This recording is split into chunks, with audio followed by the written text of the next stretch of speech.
And Giselle, welcome. Just so you know, just to remind you who this community is, we've got, I can see from the names, a lot of students and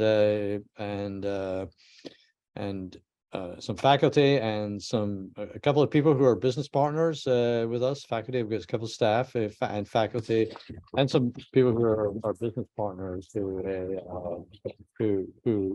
work with us. And so I want to welcome Giselle Jones to Merrick School. I think Giselle, as I was saying before, she always has had a passion for helping and supporting women and communities of color in the corporate world, and now I think it's safe to say that this is what you're really investing your time in doing in SOAR as an organization. It's really been her dream, I think, as she says, for over 20 years to have this kind of organization. But Giselle has a very extensive background in human resources, with some senior positions, and a lot of it in healthcare are quite extensive. I've got a whole thing here. Can't see how many pages I've got, but but last position was with the Children's National Hospital in DC, and quite a bit of experience in healthcare, but also in other dimensions of human resources. And that's one area that we're going to be talking about today. We're going to be talking about both her experiences in human resources and what human resources really do and why it's interesting, but also we're going to be talking about what really is happening in the workplace and what you can really do to be successful. So I think this is going to be something that is very pertinent to all of us. I think to our students. I think for our faculty in terms of how we're helping students, and to our business partners, it'd be a good place to have a sort of discussion. So thank you, Giselle. Giselle, I should say, originally comes from Trinidad and Tobago. So this is this is really, Giselle is really a Commonwealth. In the first 20 minutes is a discussion between two people from the Commonwealth. Okay. Yes. So welcome. And you really, I should say also, by the way, that Giselle's got an MBA and she's got an undergraduate degree from George Washington. Is that correct? Yeah. Yes, that's correct. But you've been in, as I reviewed your career, you've been in HRM for quite a few years. That's where you kind of ended up, quite soon after you graduated. And maybe tell us a little bit about what the attraction of HRM was for you, and what kept you there. That'd be my starting. Yeah. Well, Murray, thank you so much to you, your faculty, to Natalie. Thank you so much for having me here. And it's just a wonderful opportunity to speak to the students. And so just how I started off, I originally, when I went to get my MBA, I thought that I would afterwards actually further my career to be a PhD in industrial organizational psychology. I really thought that was the track that I was going to be on. And in my MBA program, started taking some leadership, HR classes, and became really intrigued. And so when I was at GW, I went to the HR department and said, I want to be your intern and I'm going to sign up to be your intern. And they're like, we don't have any positions. Are you volunteering your time? And I said, absolutely, because if this is a career of choice that I want to do, I want to get a sense of what it really is like, and then want just a theoretical approach, but I wanted the practical approach. And because of that, I remember my first day, her saying, okay, you're going to be here. And when the employees come in, you're going to be answering questions around benefits. I'm like, wait, what? So it was my first time being in HR, and I've been intrigued ever since. So I've had a 15+ year experience in all kinds of industries: HR, manufacturing, defense, IT, government contracting. I've been in a wealth of various industries, and I've been in positions where I've traveled in rural parts of America. I've been in global companies, and I've been in companies that have been in DC. And the one thing is people keep it interesting. So I will say, if you want a recession-proof career, think about HR, because people will always make it interesting. You will never be bored. And so it's why I love what I do. And what, if you kind of look at your career and think of the HR, I mean, what were some of the challenges that, well, maybe they're difficult challenges, but there's things that, you really kind of felt you really had to deal with,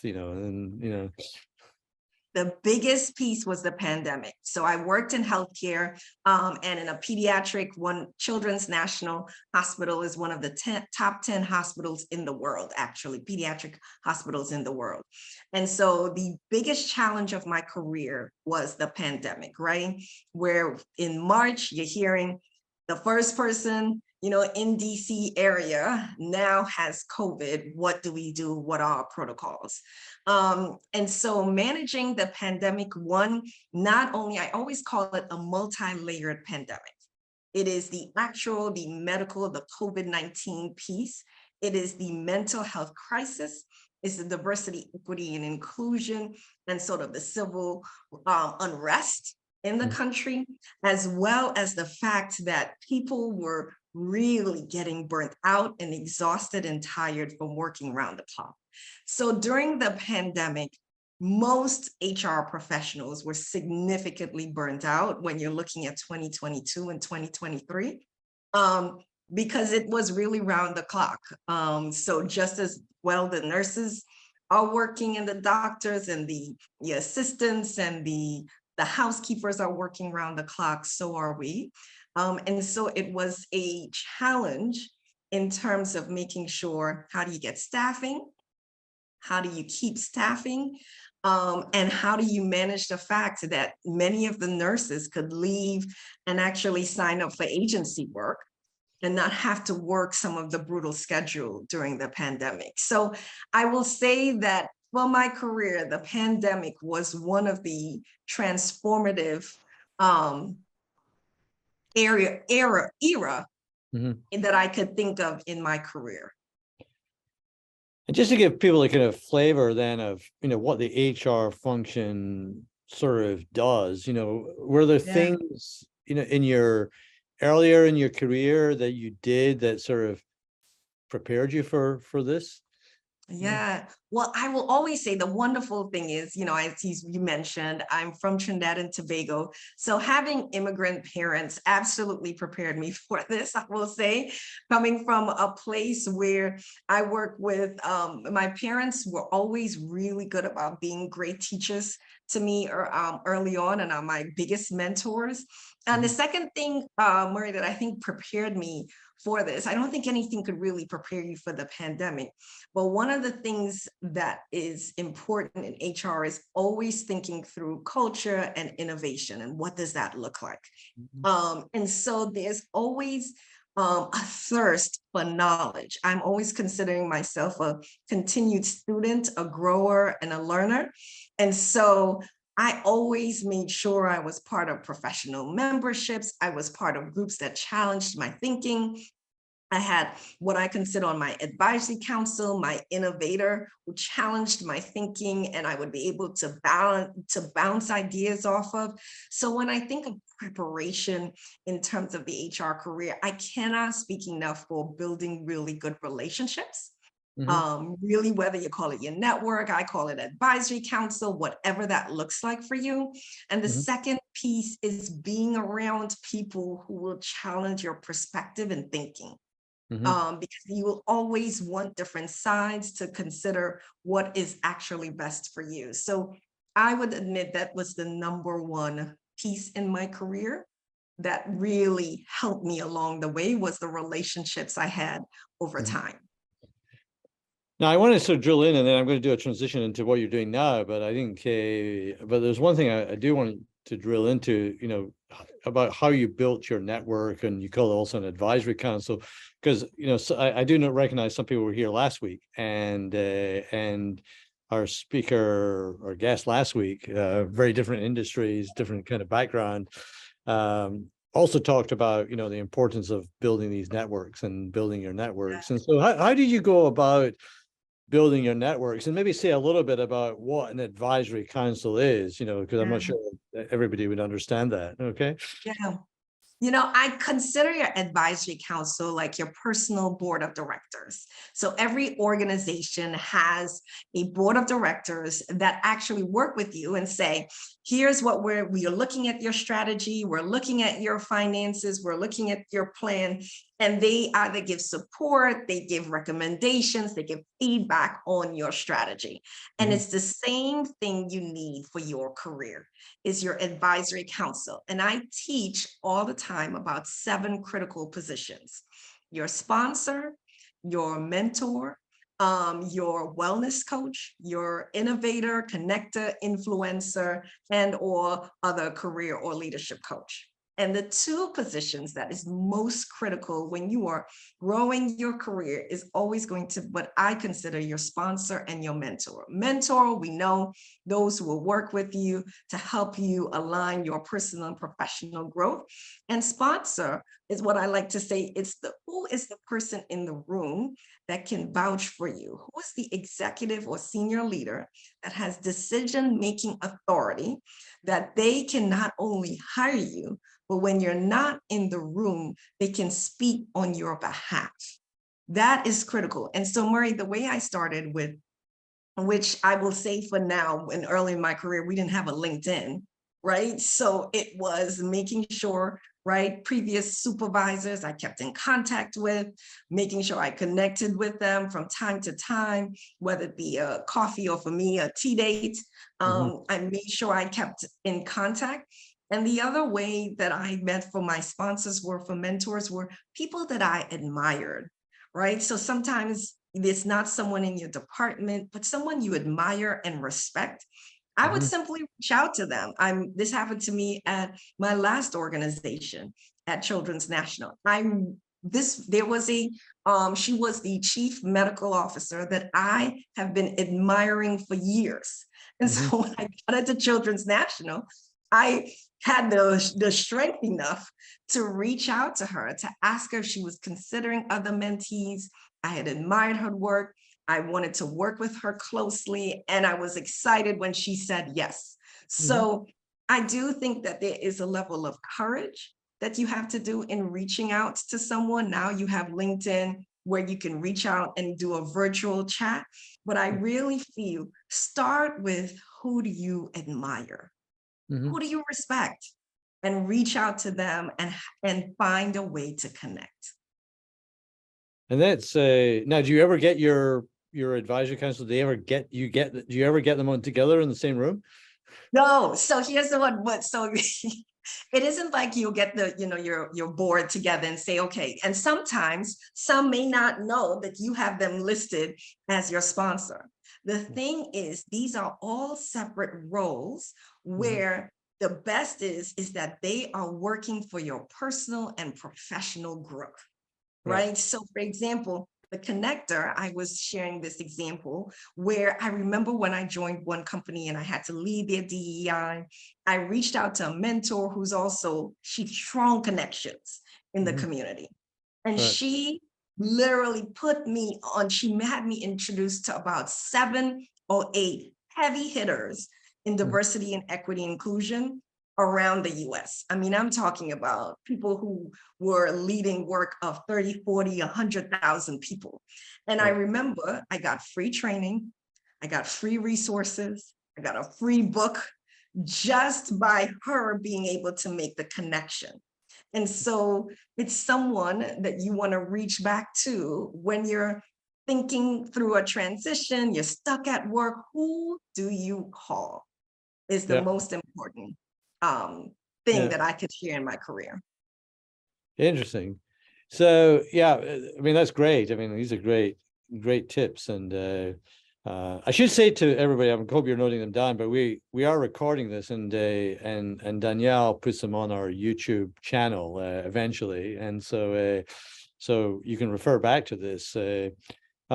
But let me ask you then, moving on to where you are with SOAR at the moment, what is it you saw in the workplace that was a sort of gap, and that you really feel you've got to fill, and particularly, for women and people of color. So tell us a little bit about that and what you're trying to do there. Yeah, so, one of the gaps that I immediately saw in the workplace and whether I worked was truly the struggle for women and communities of color to really get or advance their careers. And while in the HR capacity, as an executive and as a leader, there is work that I can do from a system perspective. I really was intrigued, and it's been a 20-year-old dream. So I've had this yearning for a long time, wanted to be able to build an HR consulting and coaching practice. The HR consulting work that I do is really working with the small businesses and the startups, because I realize most of the times they just cannot afford, right, an HR team. And so I wanted to fill the gap of being able to help the mom and pop who didn't have as many of the resources as the multi-billion-dollar industry. So that was one reason. And from an individual standpoint, there's always limitations in what you can do as an executive. And I wanted to be able, because there were so many people who were feeling kind of stuck in their career and not understanding why they haven't been promoted, or feeling frustrated that their compensation looked quite different from their white peers. I wanted to be able to give people the language so that they can self-advocate. So they can advocate for themselves. So that's why SOAR has been a dream for a while and been registered for a while, but I finally took the true plunge of doing it full time last year. So excited about that, but that's why I realized that from a system perspective or organization perspective, I would have limitations, and I wanted to be able to get out and support more smaller organizations and on an individual basis to help people soar through their careers. Right. And, and this is my last question before we break into groups. I mean, when you look at, the workplace today and what it requires to be successful, what are the one or two most critical things that you think that and our students are in your population, I think. Well, what should they be thinking about?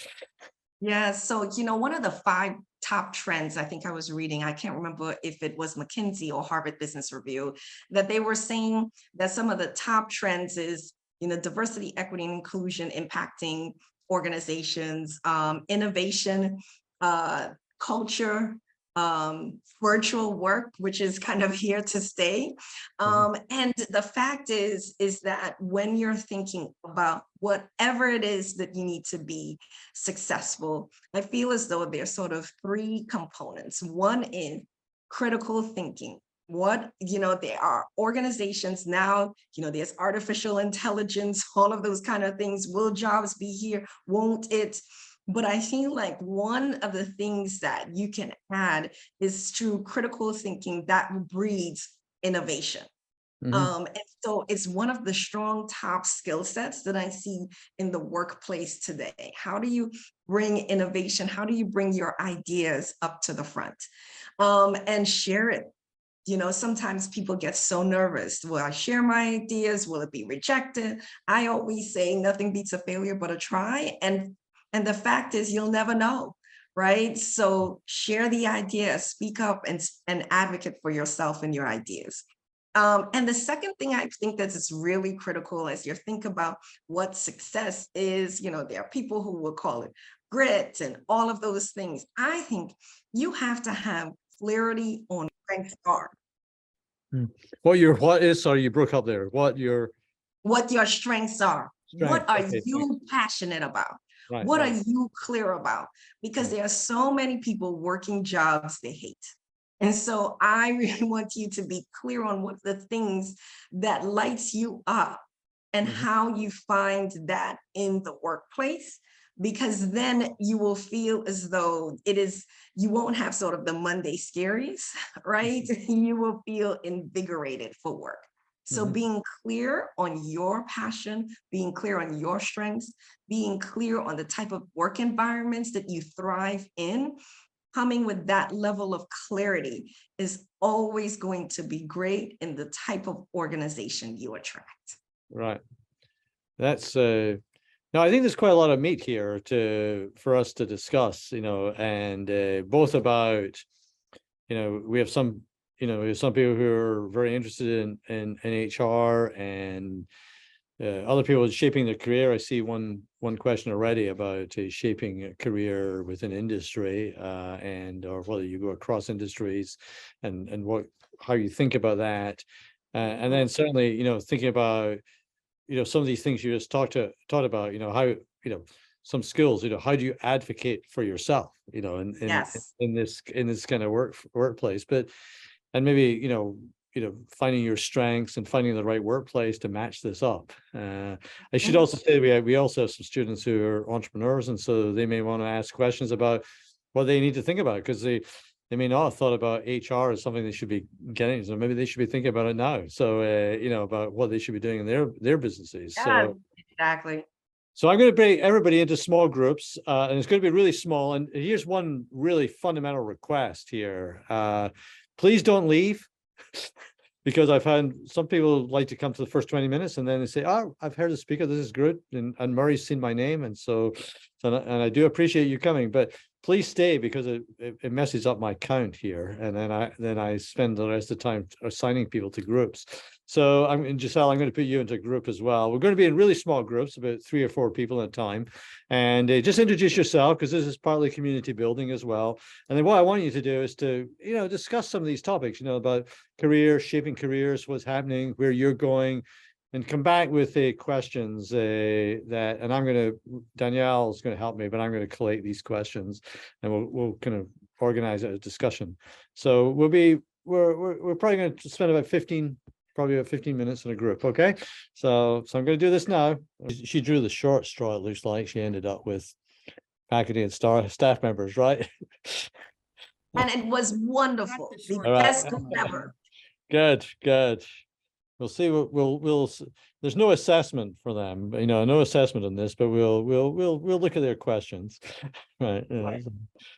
Good. So please put questions in the chat, and I'll get to them. I've got also numerous questions myself, but I want to start off with one that Damon had actually posted before, because he observes it appears you worked across a number of industries, and I think this is a kind of career choice issue for many people. What drove you to go across industries, as opposed to sort of just specialize in one where you're going to make an impact or going to make your mark on? Yeah, so here's the thing I will say is I early on in my career had a career strategy and plan. And I knew I wanted, as an HR, because let me just be very honest, as a woman and as a woman of color, I wanted to remove barriers for when it came to when I was promoted. So I wanted to expose myself to various industries. Is HR similar in an IT-centric organization versus a manufacturing organizations versus healthcare?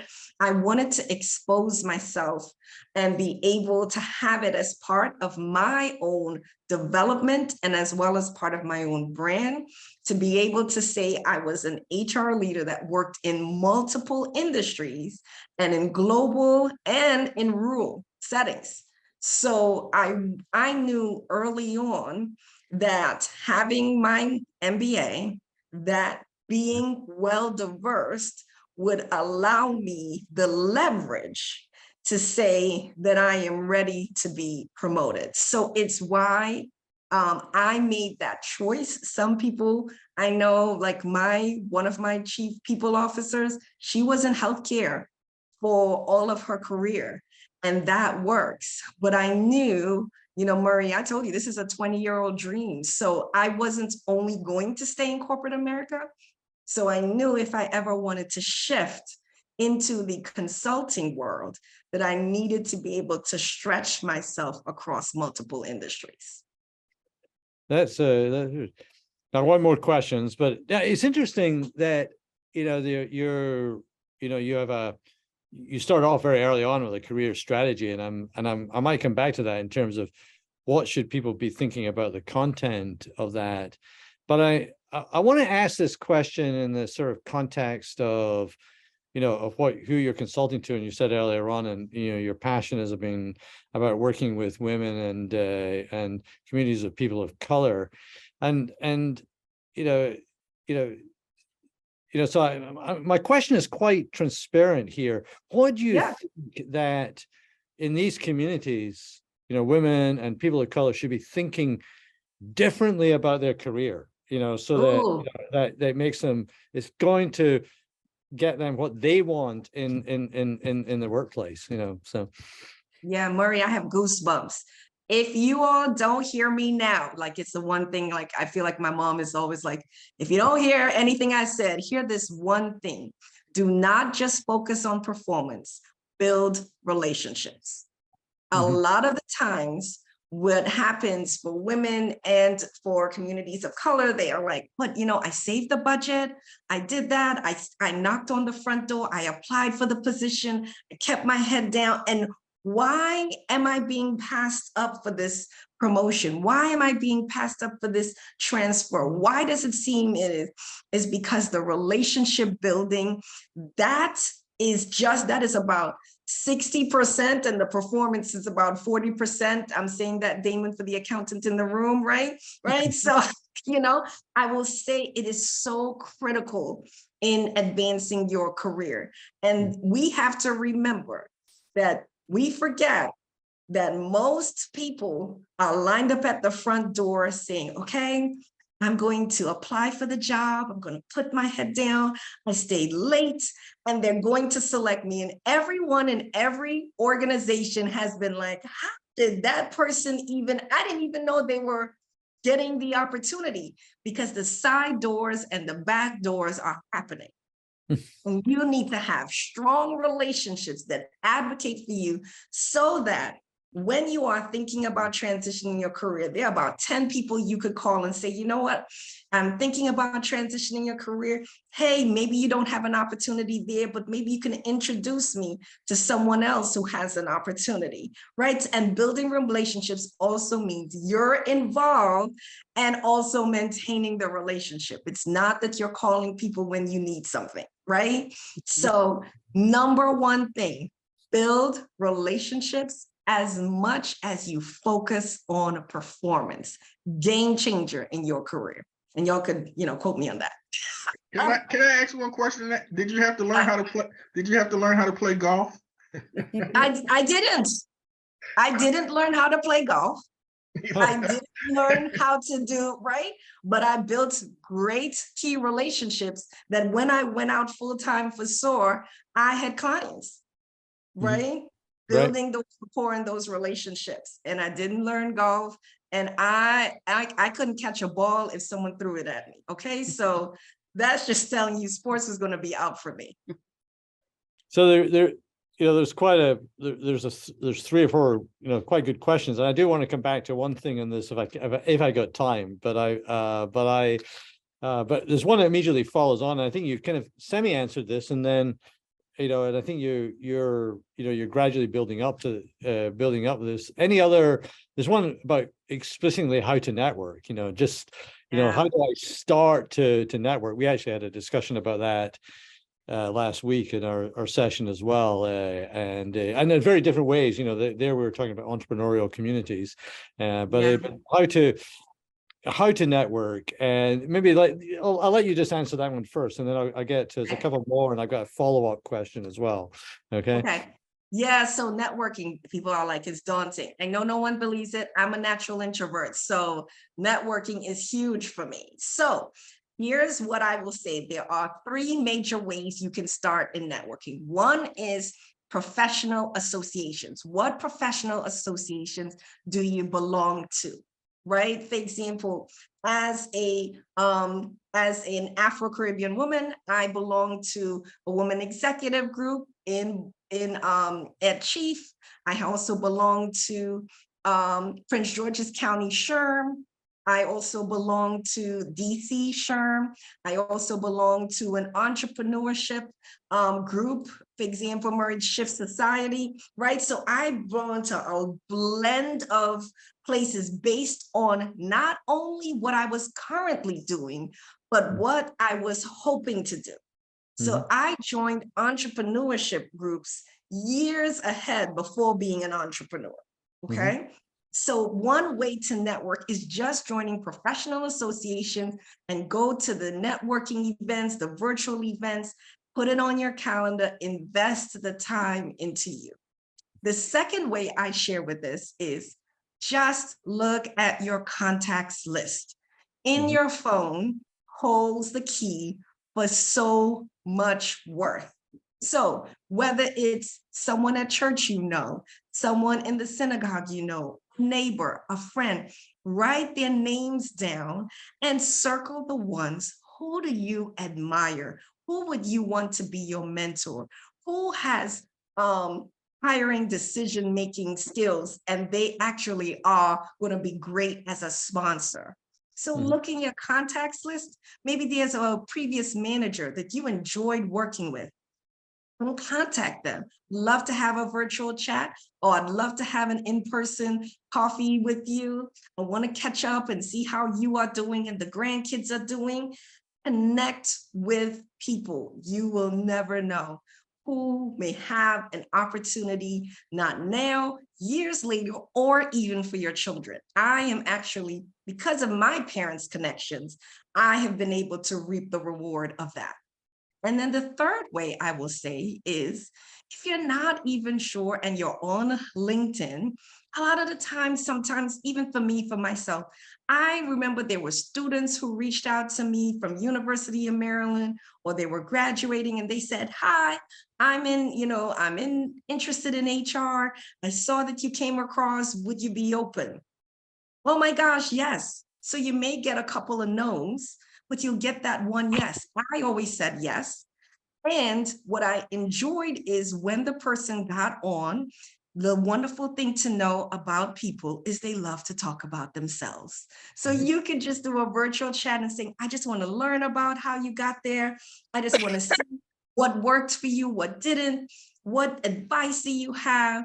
And in those conversations, you get a wealth of gems. So those are the three ways that I just say practically you can start in networking: professional association, using your contact list, and using LinkedIn to your favor.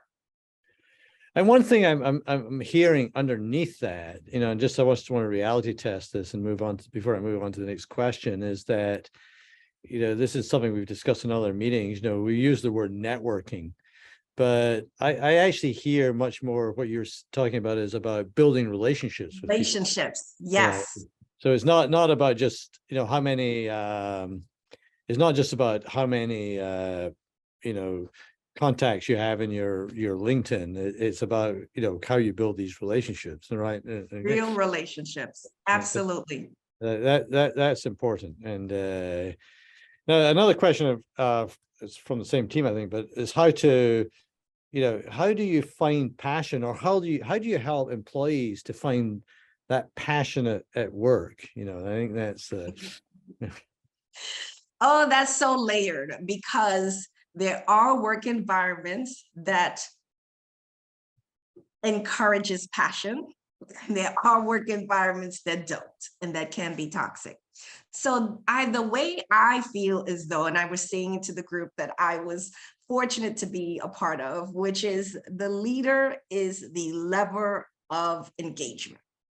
So if the leader is passionate or consistent or interested about the work that they're doing, hopefully that inspires the passion among the team. So I do think that is critical as well. And two is, I do think that while you can inspire passion and or purpose or whatever word you want to use these days, I think it is really critical for people to take an inventory of themselves. If the pandemic have taught us anything, which is anything can happen, and am I at the right place that I need to be? And so I do think if there's concern about, I don't feel inspired for this work, I'm bored, or I'm uninterested, or none of it works for me anymore, it's really taking some evaluation and curiosity about that and exploring what you need to do next. Because some of that just may need to mean that person or persons need to make a change. And the other piece is connection matters. And so, we're talking about that is some of the ways to just get people more inspired is just getting them in a room and going for happy hour or doing some team level activity, because connection matters. And how do you, that, and, I know you discussed this in your own subgroup because I saw a note here in the chat, but it's I think for everybody, I think, this connection matters is something an issue in many companies in terms of how do we make connection happen in a virtual environment? I think that many of us struggle with. Yeah, so I'll just share with you what I did for my team. We had we set up our rhythm around connection. We themed each year. Like last year when I was there, we themed it process before the promise. And we said, we're going to go into everything understanding it's a process. The year before it was growth mindset. And so here were some of the rhythms we did. One of the things is for our monthly, because we had about 40, 50 people on my team, we would have these monthly meetings was not just going through an agenda. We always had about 20 minutes for learning. So it'd be a speaker that we would have invite from another department, maybe to learn what's going on in the clinics, maybe it was learning what's going on in emergency department and some of their challenges, right? Or sometimes it'd be someone external who would be coming in about HR. So we always had part of our team meetings to be just about learning. It wasn't just, here's the agenda, here's another meeting, let me tell you all the things you need to do. And then we had every other month was informal connection meetings. So we had virtual hubs where we had one of the team members on the team, they led it, and they had these connection hubs where you come on, and it was hilarious. Sometimes people would be talking about what was funny about what their parents shared with them to what their puppies were. So we just had these informal connection matters conversations every other month. And then quarterly, we got together and do retreats virtually. So we did retreats virtually because one of the things was, it was the pandemic. HR was working round the clock. And I had to just be able to say that when you came to a Giselle meeting, it didn't look like everyone else's. So that's really, so what ended up happening was more other people in other departments wanted to come and be a guest in our meetings, right? So it was a way to change the dynamics of what it meant to have a meeting.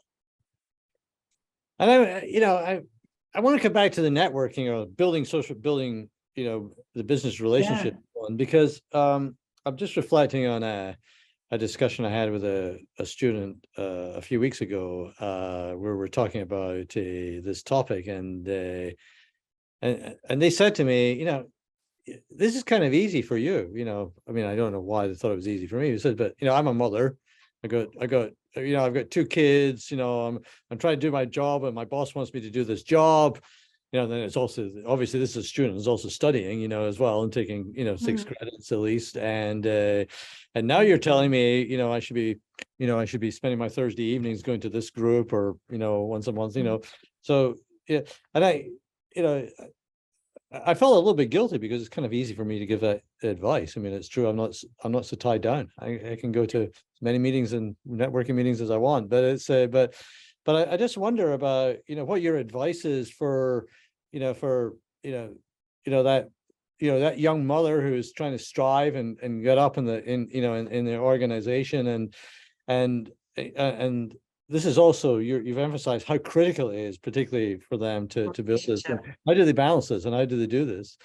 Yeah, it's so hard because it's never truly a balance. It's just about synergy and where you put your priorities at. And so for me, I'm like, hey, mom, if you are at a mom and me meeting for your child, is there a way that you can connect with some of those mothers as well that can be part of your relationship building? So use what you currently have instead of trying to do something extra, because probably at this time, if you're a new mother, it's all about nurturing. So what are the current systems, neighbors, friends that you have relationship that you can learn from or grow from? And so I would say use some of your current things that you're doing, maybe the mommy and me, maybe it's something at church or in a synagogue, maybe it's something in your neighborhood that's going on that you can make sure you introduce yourself and share some of your career aspirations, is where I would start, Murray. And I just know we're right at 5 o'clock if people have to. Yeah, now I'm going to make one last question, and I've got an important announcement that ties onto this talk, but that's so here's my last question. Murray, hold on 1 second. I see my battery going a little bit low. I'm so sorry. 1 second. You fix it. That's no problem. Actually, as you're fixing this, I'm going to ask my last question, and I'm going to also talk about the other meetings, but I just want to, everybody here is invited to management. We've got a networking event, 5:30 in the atrium on next Monday evening. Those students who are in management 3:30, it's required to come because you get graded partly on how you do and what you learn from this event. But this is open to everybody who's here. Damon, if you're able to come down, because this is a chance to sort of really build, business relationships with people in the business community and sort of learn how to do it. We've run it virtually, for the last 2 or 3 years, but we decided we would do one event this year. We do it face to face, and so I think that I'm hoping that and we've also invited everybody, in the school, graduate students and undergraduates as well. Obviously management 3:30, you have to come, but it's really a chance to sort of start finding new business relationships that might be helpful for you and your career. And my advertising point is in previous meetings, why we don't make it an active recruiting event for because that's not about building business relationships. I do know students who have been hired as a result of this event. So if you're looking for a job, this is a good place to come. So Giselle, you're back. And so here's my last question, because this is important for as students are going out into the world. A lot of our students are going out to the world. They're probably going to be going into looking for new jobs or, potentially interviewing for different jobs in the next couple of years. What is it they're coming from the Merrick School, what is it they should be presenting to these future employers about what they have, what they've learned? What do you think are the most important things? And, by implication, that means it's what our faculty should be teaching and encouraging. So. Yeah, it's so interesting, right? When people come from school and they're excited about new roles, and then they find out it's not exactly what I thought this opportunity would be. So one is always going with a level of open mind. 2 is find out ways before you transition or take a new job. How can you get a preview of the job? How can I did several, I was working full-time job and volunteering for opportunities or taking volunteer projects and interning to get a preview to understand if this is something, am I really going to be signing up for this for a couple of years? Or maybe I want to get into that organization and try different roles. So I always say, if there's a way to preview the role in advance, that's important. And the other piece that I would always bring into this is just figure out, I always feel as though when I started, I did one job, previewed, okay, have multiple ways, whether it's multiple streams of income. Find out multiple ways or different environments that you can connect with and have, so you are making an informed decision, right? So maybe, you know, you're working as an intern that's going to be an unpaid internship in one environment, and you're getting paid as an employer in another environment. No experience is wasted, but I always say, if possible, try out the environments before you get there. And second, tell someone. Share with people what you're looking for, what you want to transition into. Share it with people that you know. You never know. You actually may be one person away from the answer. That's great advice. I appreciate it. And just a reminder, everybody, this will be on our YouTube channel in a week or so. Danielle always puts it up, so I think it's I encourage you to come back to it, because I think there's some.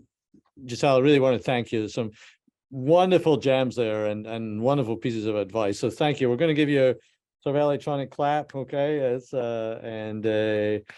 And you've moved now from being a guest to being a friend of the Merrick School. We would, we certainly would love to have you, continue to work with us and be associated with us. And so, and whatever we can do for you, you can let us know as well. So thank you again. Okay. All right.